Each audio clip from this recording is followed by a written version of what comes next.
If not that I am a man, and you know men endure a lot, I nearly cry for Nigeria.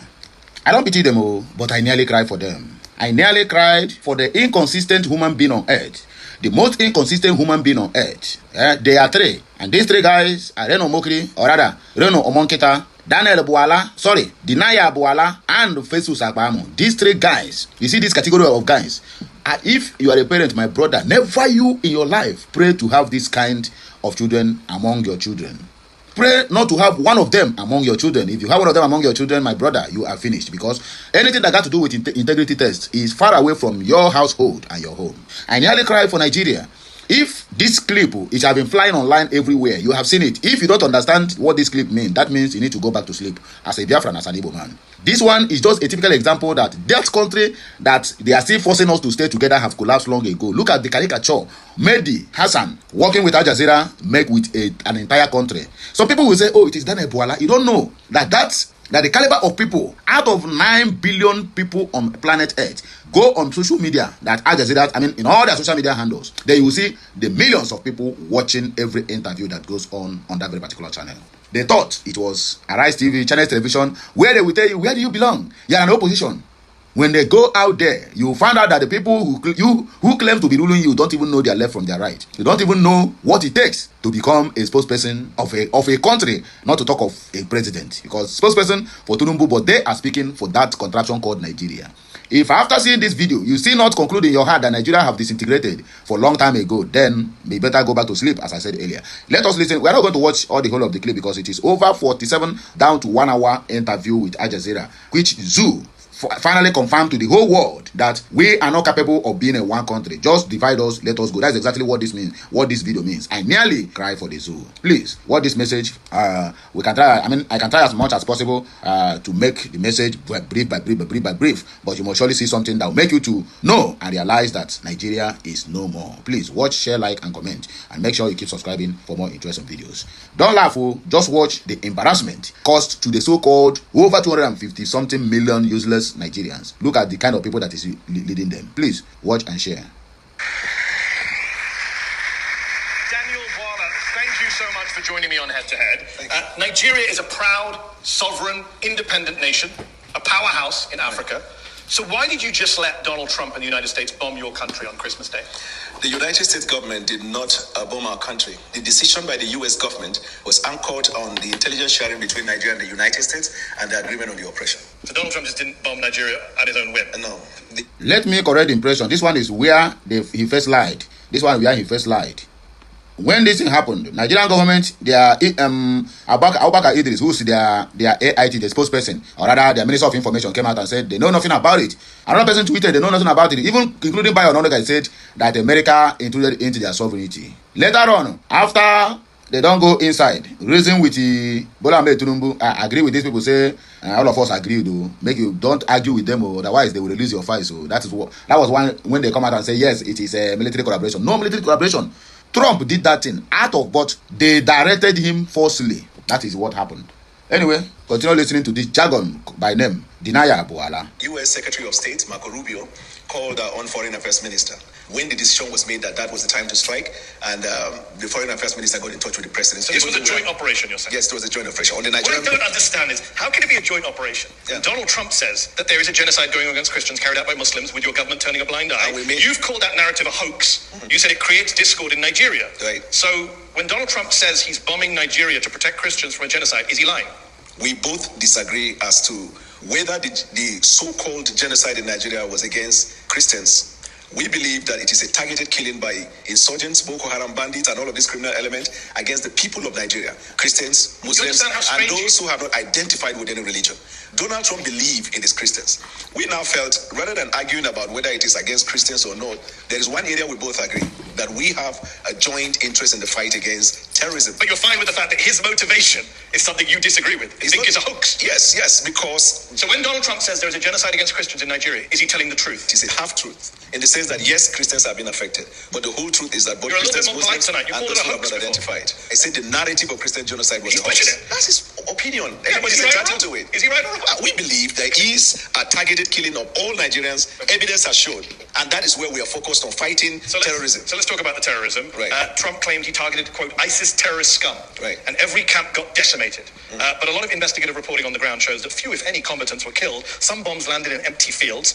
A local leader in one of the districts said the same militants we knew are still there, loitering around our communities. No, there were killings of terrorists. That's not what local leaders So I can call local television that testified. Arise News did, Channels Television did. Okay. So there was the killing of you're terrorists. Not on the ground, with respect. No, Al-Haji Bunu with the traditional...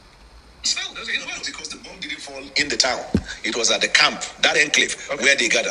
Are you okay with having the Americans bomb Nigerian people's homes? I'm not aware of that one. You're not aware of Morenike Saka, who said, I began to scream for help. I had to crawl my way out of the room. The missile tore through her apartment building, according to the Washington Post. How about Musa Soliu? I was in my room. I was buried under the ruins. I don't know how to restart my life. My belongings are destroyed. Houses were not destroyed. Are you telling us that Nigerian citizens are lying about being bombed by the I am saying that the military operation that was conducted on that day was targeted as terrorists, and we hit them. You have a history of not hitting terrorists and hitting civilians. You know that, right? Your country. I'm not aware. Oh, well, on December 21st, the Nigerian Air Force said that they handed over compensation to people who were hit in an accidental airstrike on Christmas Day 2024. Do you just bomb every Christmas? When and when? Christmas Day 2024 and Christmas Day 2025. I dispute that fact. We'll take it up with the Nigerian Air Force. Let me ask you this. Since President Tinubu came to office in 2023, the situation has worsened in your country. You have a mixture of militant groups, you have bandits, you have clashes between herders and farmers. We also have Nigeria is now... of foreign interest in Nigeria. Nigeria is now the 5th deadliest country in the world. Are you proud of that record? I acknowledge the fact that we have insecurity in Nigeria. And until the hoax narrative of the Christian genocide, then we began to see back-to-back attack in Nigeria. We had for the first 2 years of the president's administration a substantial peace in Nigeria.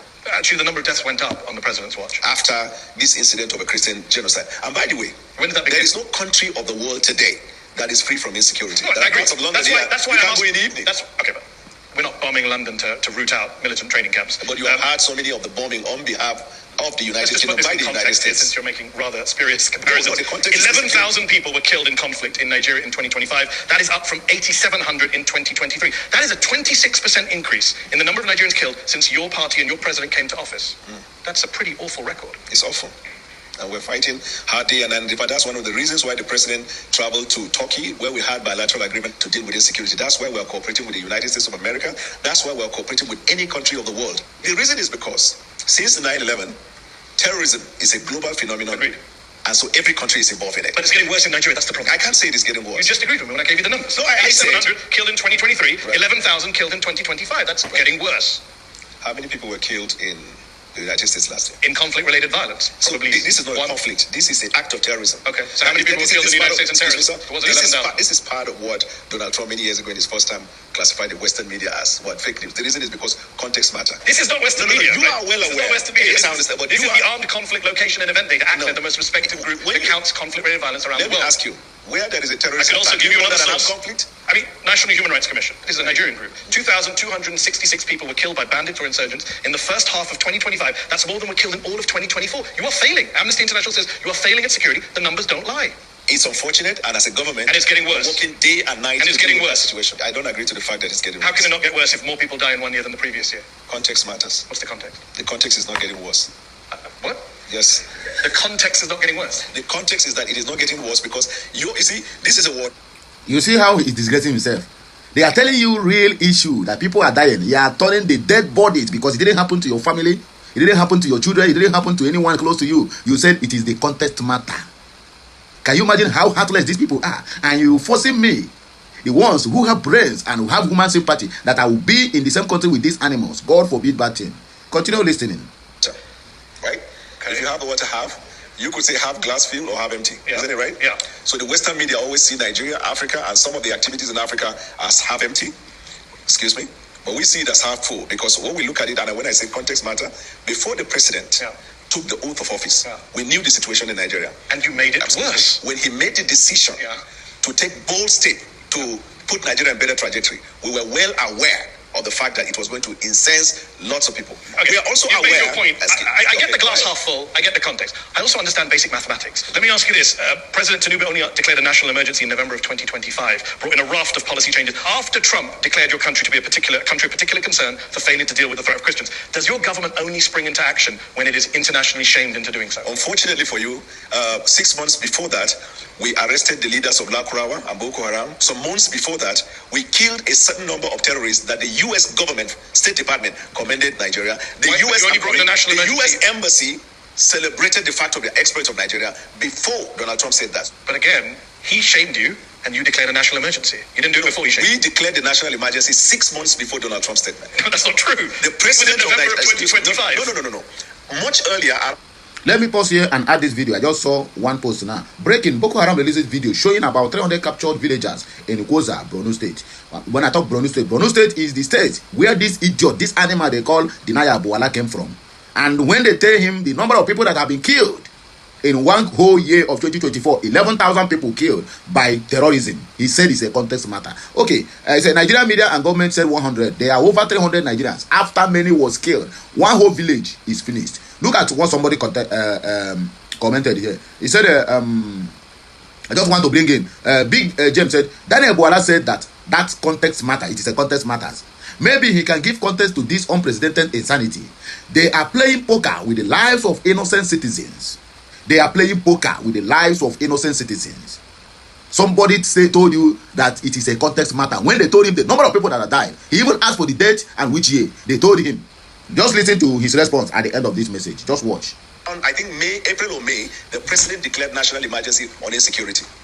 But the actual national emergency was in November. How can it be let's talk about, people can look this up. Let's talk about kidnappings. The world remembers Chibok in 2014, when 276 schoolgirls were taken by the militant group Boko Haram. Very little has changed, unfortunately, in Nigeria. Just last November, 250 students and staff were kidnapped from St. Mary's Catholic School in Niger State. 2 years into Tinubu's presidency, Nigerian research firm SBM Intelligence said, and I quote, Nigeria's kidnap for ransom crisis has consolidated into a structured, profit-seeking industry. That's embarrassing for your country that you have a kidnapping. Embarrassing. I agree with the fact that insecurity associated with kidnapping has now become a crisis economy.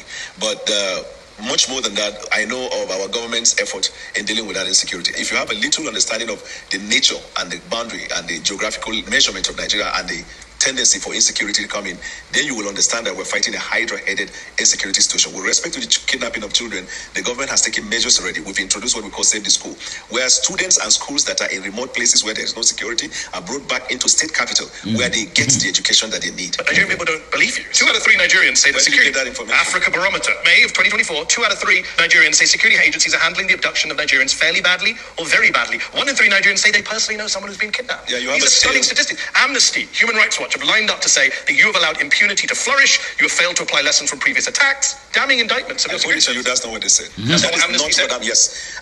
The same APC is calling Rufai a bad name because Rufai would always use that word. I put it to you. Look at this monkey. I went to international stage and used that same. I put it to you that they are castigating and demonizing Rufai Hussein of Arise TV. He used that word. I put it to you. My God. I've literally got the quote right here. Quote it. The authorities' failure has allowed impunity to flourish and the killings to spread to many parts of the country. Source. Amnesty International, February 8th, 2026. Well, I'm not aware of that one. You're not aware of that one? I am aware. I'm aware. At the weekend, you put out a video to music of you and a team researching and prepping for this show. And yet every time I've asked you something, you say, I'm not aware of that. What were you researching in that video?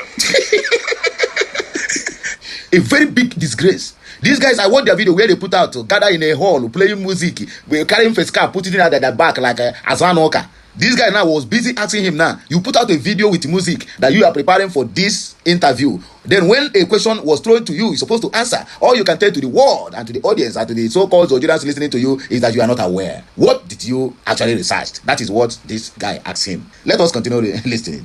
You're really funny. Let me tell you this. A serious question. Amnesty International, you asked me for a source, I read out the source. You asked me for a date, I read out the date. What's your response other than picking up glasses of water? No, Amnesty has a history of calling everything bad. Okay. I think that's what every authoritarian government in the world has said. What is Amnesty's report about US? Bad. Not just bad. You didn't use the word bad. You read. Yeah, what very they bad. said. Governments who do bad things, they all criticize human rights groups. No. Yeah, they do. I do this for a that. living. Let's ask about corruption before we go to our panel who are waiting patiently here. Okay. Transparency International, they say systemic corruption continues to plague the defense sector, causes a major hindrance to security. President Tinubu said in August, there is no more corruption in Nigeria. That's a ridiculous thing to say, is it not? We investigate any case of corruption, not just in the defense, but anywhere in government. This administration has had lots of people who are in government, either sacked or investigated and being prosecuted. The resolve of our administration in dealing with corruption is obvious. Why did he say there's no more corruption? You probably read him out of context. No, I didn't. Read exactly what he said. You're cherry picking. How can someone just stand and say there is no corruption in Nigeria? It is getting clearer to the people. We have more money to the economy and no more corruption. Full stop. Close quote. Good. Okay. So this is the context. He was communicating to the people about the exploit we're having as a result of the decision to remove fuel subsidy. We dealt with the question of corruption in the oil industry. And that's not what he said, but okay, he didn't say anything about the oil That's industry. why I say context matters. Well, you can't just make up the context. He didn't say anything about the oil industry. He said we have more money to the economy and no more corruption. In fact, he was criticizing Nigeria for this. Last question on this. How can Nigerians take Tinubu seriously on eliminating corruption when he appoints someone like Abubakar Bagudu as Minister of Budget and Economic Planning, a man who, according to the US Justice Department, with others, embezzled, misappropriated, defrauded and extorted billions with a B from the government of Nigeria under the dictator Sani Abacha. Bagudu avoided criminal charges. He cut a deal with the Nigerian government, returned some of the money, but the president literally put Nigeria's budget in the hands of a man who's accused of looting billions of dollars. You started your introduction by saying it's a sovereign country. The decision of the courts in the United States does not bind the Supreme Court of Nigeria. But he gave $163 million, and that man is now in charge of the Nigerian budget. You're okay with that? Do you think it's funny? I mean, two-thirds of Nigerians think it's funny. No, I don't. I think people who are giving $163 million back shouldn't be in charge of the country's budget. Thank you for your observation. Okay, but do you think they should be in charge of the budget? There's no evidence that that minister has misappropriated funds in the government of Nigeria. Why did he give back $163 million? To Nigeria or to the US? To Nigeria. Why did he? You heard him right. He said, thank you for the information. My people, let me end it here. If you continue listening, you will still continue to be laughing and laughing. In fact, you will break your ribs where you are laughing. Look at a disgrace of a country. Now they have given the world the mindset that this country can never survive under this dispensation of these criminals and illiterates that call themselves anybody who just go from backyard. You hear a barrister of law, and I go kill all of them. I beg make you help me to circulate this message.